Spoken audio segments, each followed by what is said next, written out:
Welcome back. एक छोटी सी asset रहेगी बेटा, करंट एसेट्स किया हमने, नॉन करंट एसेट्स किया, एक छोटी सी एसेट्स और इसमें nominal assets, nominal fictitious assets बोलते हैं, फिक्टिशियस। नॉमिनल फिक्टिशियस क्या होती है? एक ऐसी एसेट्स जिसे आपने एसेट्स में दिखा रखा है but they have no any monetary value, जिसकी मॉनेटरी वैल्यू नहीं है। ये कुछ एक्सपेंसेस होते हैं स्टूडेंट जिनको आपने एक्चुअल में राइट ऑफ नहीं किया है, वो होते हैं like for example advertisement expenses. Advertisement पूरा कर लो, एडवर्टीजमेंट एक्सपेंसेस, प्रीलिमिनरी एक्सपेंसेस, कुछ वर्ड्स आगे के हैं लेकिन आपको थोड़ा ध्यान रखना है इसका। ओनली एग्जांपल्स कर लो आप, और मीनिंग फिर रिपीट कर रहा हूँ। क्या कर रहा हूँ? एक ऐसी एसेट जिसकी नॉमिनल, जिसकी एक्चुअल में मॉनेटरी वैल्यू नहीं है लेकिन आपने एसेट्स में दिखा रखा है। क्यों दिखा रखा है? क्योंकि एक्चुअल में ये एक्सपेंसेस है, इनको हमने राइट ऑफ नहीं किया है, दैट्स व्हाई इनको एसेट्स में दिखा रखा है। धीरे धीरे हम राइट ऑफ करेंगे, ये बिल्कुल जीरो हो जाएंगे और हमारे एसेट से चले जाएंगे। तो नॉमिनल एसेट्स भी होती है। एग्जामिनर आपको पूछ सकता है what do you mean by nominal assets? एक ऐसी एसेट जिसकी मॉनेटरी वैल्यू नहीं होती, एक ऐसे एक्सपेंसेस जिसको हमने राइट ऑफ नहीं किया और हमने एसेट्स में दिखा रखा है, उसे बोलते हैं बच्चा क्या? नॉमिनल एसेट्स या फिक्टिशियस एसेट। एग्जांपल जो लिखना, प्रीलिमिनरी एक्सपेंसेस, ये कंपनी के एक्सपेंसेस होते हैं, आपके प्लस 2 के वर्ड है ये।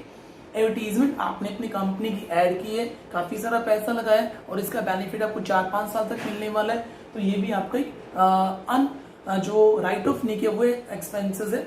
तो ये सभी आपके एसेट्स में रहते हैं लेकिन मॉनेटरी वैल्यू नहीं होती है इनकी। ओके, अब आता है लायबिलिटीज। लायबिलिटीज में क्या क्या देखिए, अमाउंट पेबल टू आउट्स, हमने जो payable, the amount payable by the business.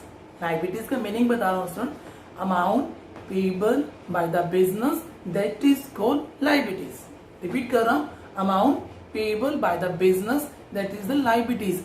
अब लायबिलिटीज में दो पार्ट है, वैसे तो और भी पार्ट है, दो मेन पार्ट देखिए। पहले इंटरनल लायबिलिटी, इंटरनल, इसमें एमसीक्यूज कई बार आता है इंटरनल लायबिलिटीज, इस पर स्टूडेंट्स टीचर कई बार स्ट्रेस कम देते हैं इसलिए आपको रिपीट कर रहा हूं। और ये एक्सटर्नल, एक्सटर्नल आप लोगों ने लायबिलिटी सुना होगा, current liabilities, non current liability, वो भी करेंगे लेकिन पहले ये इंटरनल लायबिलिटी।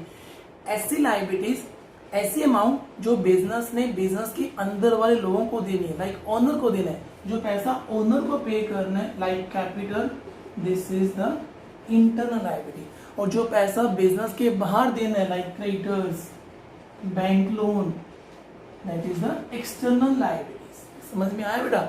जो पैसा हमने बिजनेस के अंदर देना है, अंदर मतलब ओनर को, जो बिजनेस ने जो पैसा ओनर को देना है, that is the internal liability. Business ने जो पैसा बिजनेस के बाहर देना है, एक्सटर्नल लायबिलिटी। चलो स्ट्रेस डालने की जरूरत नहीं है बेटा, आपको मीन्स वर्ड के मीनिंग से ही, मतलब नेम से ही आपको मीनिंग पता हो जाएगा। इंटरनल जो अंदर पे करनी है, एक्सटर्नल जो बाहर पे करनी है।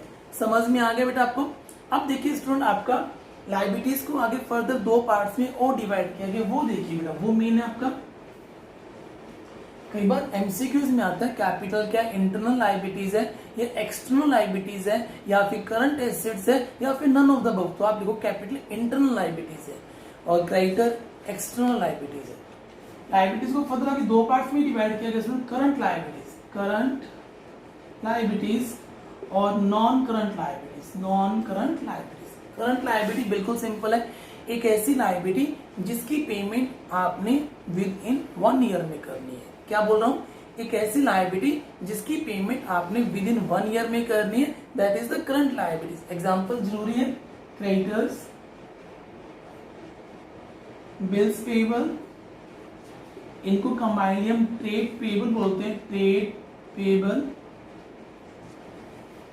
Outstanding expenses, short term loan. ठीक है बेटा? क्रेडिटर जिससे हमने उधार में सामान परचेज किया हुआ है, उनको जो हमने पैसा पे करना है वो तो विद इन 1 ईयर में करेंगे। बिल्स पेबल, बीपी बोलते हैं शॉर्टकट में, हमने BR वर्ड किया था एसेट्स में, बिल रिसीवेबल और यहाँ बिल्स पेबल। सुनो आगे चैप्टर आएगा बिल ऑफ एक्सचेंज, उसमें ये दोनों वर्ड क्लियर हो जाएंगे। बस आप यहाँ के लिए इतना कर लो, बिल्स पेबल आपकी करंट लायबिलिटीज है। हमने बिल का पैसा, बिल मतलब कोई हमने सामान परचेज करे उसके बदले में हमने कुछ लिख कर दिया हुआ है, बिल दिया हुआ है, उसका पैसा जो हमने देना है वो बिल्स पेबल। ट्रेड पेबल बोलते हैं इसको कंबाइनली, आउटस्टैंडिंग एक्सपेंसेस सैलरी या रेंट का जो पैसा हमने देना है, शॉर्ट टर्म लोन, कोई हमने लोन लिया है for 2 month, for 3 month, bank overdraft is also the part of current liabilities. Okay बेटा, तो ये सभी आपकी लाइबिलिटीज है। Bank overdraft, sorry current liabilities है, creditors, bills payable, bank overdraft, short term loan etcetera. तो गोट इट। और non सील बिल्कुल इसका अपोजिट है, एक ऐसी लाइबिलिटीज जिसकी पेमेंट आपने आफ्टर 1 ईयर, इसकी विद इन 1 ईयर, इतना सा डिफरेंस है बस। दोनों ही लाइबिलिटीज है, दोनों में हमने पैसा पे करना है। इसको हमने विद इन 1 ईयर में करना है, इसको हमने आफ्टर 1 ईयर। लाइक जैसे बैंक लोन, हमने बैंक से स्टूडेंट लोन लिया है 4 इयर्स, 5 ईयर, 10 इयर्स के लिए। एक छोटा सा वर्ड और है डिवेंचर, ये +2 का वर्ड है बेटा आपका डिवेंचर। स्टूडेंट कंपनी जब पब्लिक से लोन लेती है 3 ईयर, 4 ईयर, 5 ईयर के लिए, दैट इज अ डिवेंचर। ये कंपनी डिवेंचर इश्यू करती है। आपने आई थिंक शेयर सुना है, शेयर इश्यू करती है, वैसे कंपनी डिवेंचर्स भी इश्यू करती है, डिवेंचर लोन होता है। तो फिलहाल यहाँ डिवेंचर छोटा सा मीनिंग कि कंपनी पब्लिक से जो लोन लेती है that is a debenture, long term के लिए होता है। तो ये दोनों नॉन सीएल की है। तो समझ में आया। लाइबिलिटीज फिर एक्सप्लेन करते हैं। Amount payable by the business that is called the liability. 2 parts में है, इंटरनल, एक्सटर्नल। जिसकी पेमेंट आपने विद इन 1 ईयर में करनी है इंटरनल, और जिसकी आपने आफ्टर, सॉरी, जिसकी आपने बिजनेस के अंदर जो पेमेंट करनी है that is the internal liability like capital, और जो बिजनेस के बाहर पेमेंट करनी है that is the external like creditors, bills payable. Further liabilities को 2 पार्ट में डिवाइड किया गया है, सीएल करंट लाइबिलिटीज और non CL non current liabilities. CL current liabilities क्या होती है बेटा, जिसकी पेमेंट आपने विद इन 1 ईयर में करनी है, लाइक जैसे क्रेडिटर्स, बिल्स पेबल। और नॉन सीएल जिसकी पेमेंट आपने आफ्टर 1 ईयर करनी है। ओके, इसके बाद आता है आपका एक्सपेंडिचर। बड़ा इंपॉर्टेंट वर्ड है, ध्यान से समझना। एक्सपेंडिचर, कुछ बच्चे इसमें कंफ्यूज रहते हैं, हम अभी कंफ्यूजन दूर कर देंगे। एक्सपेंडिचर,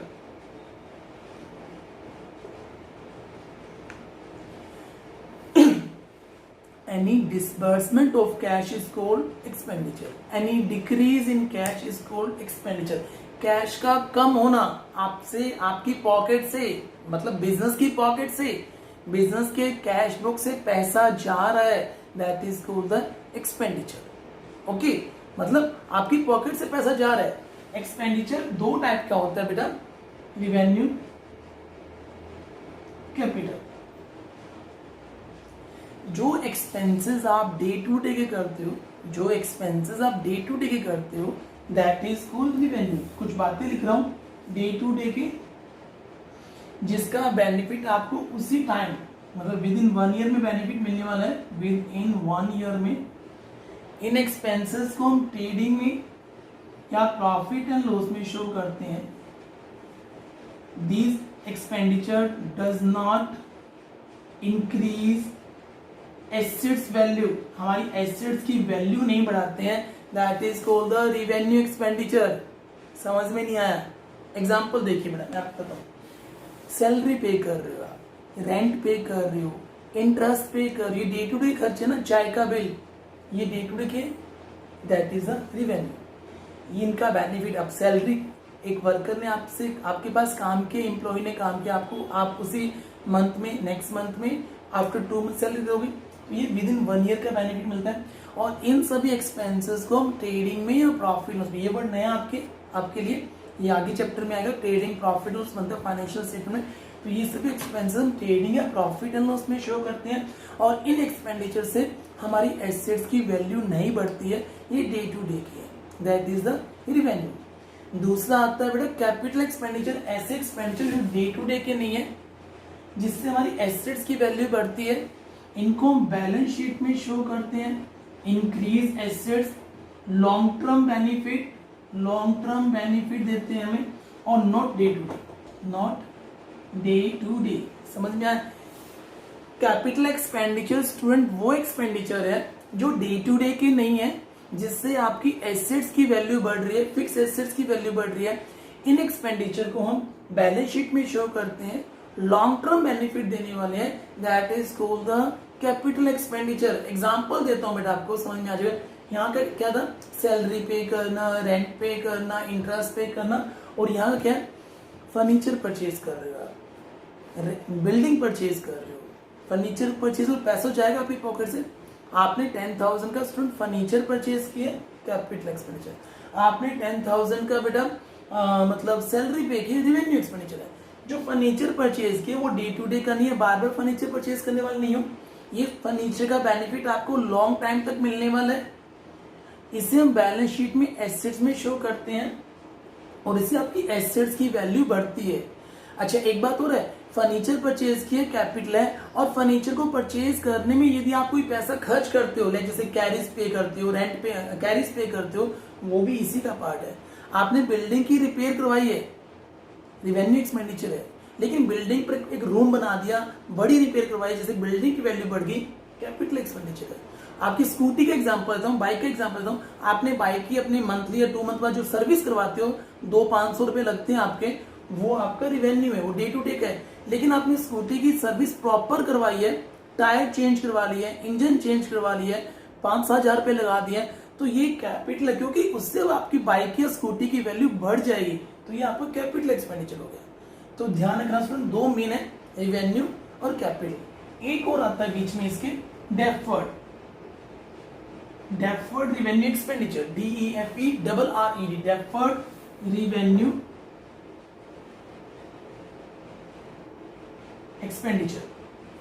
कुछ एक्सपेंसेस ऐसे होते हैं जो ना होते तो रिवेन्यू नेचर के हैं, बट इनका बेनिफिट इनका तो बेनिफिट 1 साल मिलता नहीं, डेफर्ड का बेनिफिट हमें 2 साल 3 साल तक मिलता है, 3 साल 4 साल तक मिलता है, that is called the deferred. देखिए इनका बेनिफिट 1 साल तक, इनका बेनिफिट 5 साल 7 साल 10 साल तक मिलता है, और इनका बेनिफिट 1 से 3 साल तक। लाइक एडवर्टीजमेंट एक्सपेंसेस आपने आज ऐड करवाई है, उसका बेनिफिट आपको 3 साल 4 साल तक मिलेगा।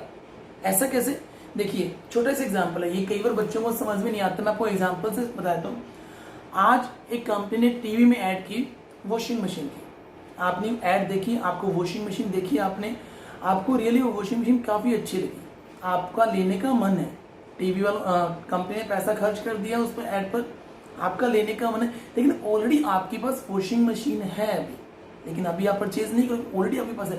लेकिन लेट्स सपोज करो 1 साल बाद 2 साल बाद आपकी वॉशिंग मशीन जब खराब हो जाएगी, तब आप इसी वॉशिंग मशीन को लोगे जिसकी आपने ऐड देखी है, तो कंपनी को बेनिफिट मिलेगा ना 2 साल बाद ही, तो 2 साल बाद भी। तो इसलिए डेफर्ड रिवेन्यू एक्सपेंडिचर ऐसे एक्सपेंडिचर होते हैं जो रिवेन्यू नेचर के होते हैं, लेकिन जिसका बेनिफिट आपको 2 साल 3 साल तक मिलता है, उनको बोलते हैं डेफर्ड, लाइक एडवर्टीजमेंट एक्सपेंसेस। और इन खर्चों को फिर हम बैलेंस शीट की एसेट्स में दिखाते हैं, जो बताया था नॉमिनल एसेट्स, बताया था ना बेटा आपको भी, नॉमिनल या फिक्टिशियस एसेट्स। इसलिए तो ध्यान रखना, इसके एग्जांपल जो लिखना, एडवर्टीजमेंट एक्सपेंसेस, प्रीलिमिनरी एक्सपेंसेस बोल सकते हो, ऐसे एक्सपेंसेस जिसका बेनिफिट आपको 2 साल 4 साल तक मिलता है, उसको बोलते हैं आपका डेफर्ड रिवेन्यू एक्सपेंडिचर। ठीक है, तो सुन यहाँ तक करेंगे, कुछ टर्म्स और रहेगी वो हम नेक्स्ट वीडियो में करने वाले हैं। इनमें कोई भी डाउट हो तो बेटा आप किसी भी टाइम पूछ सकते हो, आप कमेंट कर सकते हो। थैंक यू बेटा।